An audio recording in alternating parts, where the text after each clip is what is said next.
Bonjour, je voulais vous faire une petite vidéo sur ce qui marche en institut thérapeutique et en RASED, réseau d'aide et de soutien à l'élève en difficulté. Alors je ne veux pas utiliser justement que des acronymes de l'éducation nationale.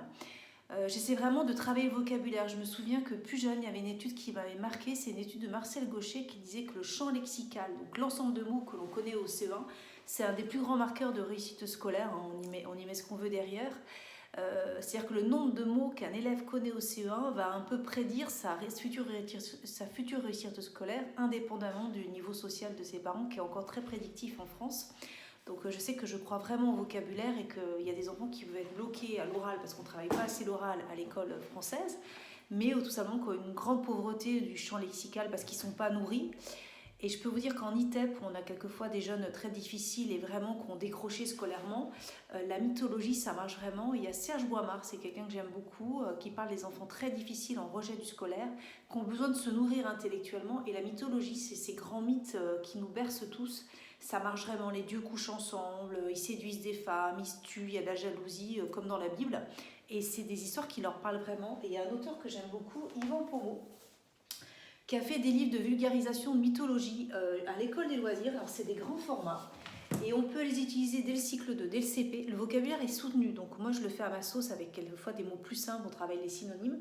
Ce sont des grands formats avec des images absolument magnifiques, toujours très belles, très riches. Il faut simplifier le vocabulaire s'il faut, mais la mythologie est abordée de manière très simple dans des grands formats. Alors ils sont à 18 € à l'école des loisirs. Il y a Ulysse, il y a 3 qui est très beau. Les dessins sont magnifiques, voilà. Et il y a Thésée qui marche très très bien aussi, Thésée avec des ados et des plus jeunes.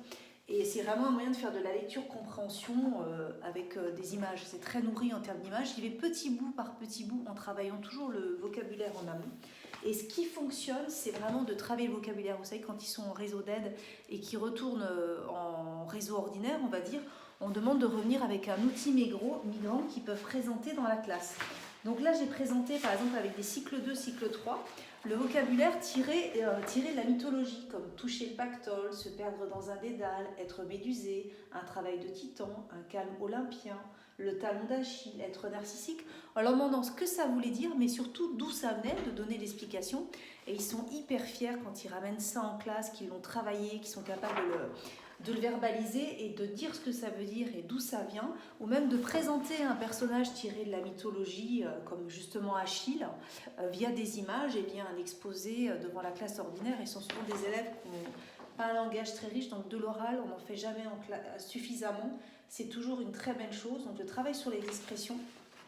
Et il y a des choses qui marchent très bien, même avec des CE2, c'est les mots bizarres, les mots du dictionnaire, un petit peu on en trouve et c'est inépuisable, comme sycophante, nyctalope, zézétique, chafouin, huberlulu, zigoto, pistou, des mots comme pipistrelle, qui est une petite chauve-souris. Donc on en repère certains, j'ai carrément une boîte à mots, ils s'amusent à en piocher et ils doivent en fait les présenter devant la classe. Zézétique, c'est l'art du doute, chafouin, ambiguïté. Ils sont très fiers de présenter ça et de créer leur affiche. Alors il faut qu'ils la préparent eux-mêmes, mais elle est très belle. Et alors ce qui fonctionne avec les plus jeunes, il y a plusieurs de livres sur les expressions, donc ça permet de travailler ce qui est travaillé dès le cycle 2, je crois, c'est la notion de sens propre, sens figuré, qui n'est pas toujours facile à aborder. Sur les expressions avec le monde animalier. Donc ça marche très bien, les animaux dans les expressions, donc avaler des couleuvres, avoir d'autres chats à fouetter, avoir le cafard, avoir un chat dans la gorge, donner sa langue au chat, toucher le pactole, ça c'est la mythologie. Mais tout ce qui est expression, en fait, ils ont choisi en fonction de leur niveau, en fin de séance 5-6, on les présente et ce qui est important, c'est de leur dire, tu vas me donner un exemple d'une expression pour présenter une expression à l'oral et ça marche vraiment et ça les valorise et je trouve que c'est des élèves qui ne sont pas assez valorisés, qui sont quelquefois cristallisés dans leur rôle de mauvais élèves, ce qui est toujours très, très malsain, et d'arriver à ce que ce soit eux qui soient porteurs d'une affiche et de quelque chose de pas si simple que ça, c'est très valorisant.